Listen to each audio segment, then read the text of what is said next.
ድሮ ከኛ ቤት እንግዳ ሲመጣ ያ እንግዳ ለኔ 50 ብር ወይ 100 ብር ይሰጠኛል። እውነቴን ነው። ከዛ ያ እንግዳ ከሄደ በኋላ እናትና አባቴ አንዳንድ ብር አዋጥተው 2 ብር አድርገው ይሰጡኝና 100 ብር ይወስዱታል። ከዛ እኔም በጣም ደስ ይለኛል። 2 ብር ነው እናቴም ሌላ ብር አባቴም ሌላ ብር ሰጡኝ። በቃ ደስታ ሙቻለሁ። በጣም ደስተኛ ነው። እውነቴን ነው። በጣም ለ3 ቀን ሙሉ አንዲቱን ዛሬ ቀስ ብዬ ተጠቀምበታለሁ። ባልጠቀምበትም ከእጄ ስላለ ብቻ በጣም ደስ ይለኛል።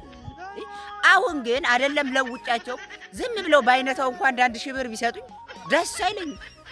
ለምን የሆነ አይነት ነገርም አለ። እኔ ባላጅ ይሁን በምጥምጥ ይሁን ውለውብኛል እንጂ ይህም አይደለም። ድሮ በ2 ብር መደሳት ከቻልኩ አሁን ለምን ደታዋል በዛም እንዴ እኔ አሁን የሚዋልብኝ ሰው ነበርኩ። ይሄማ በቃ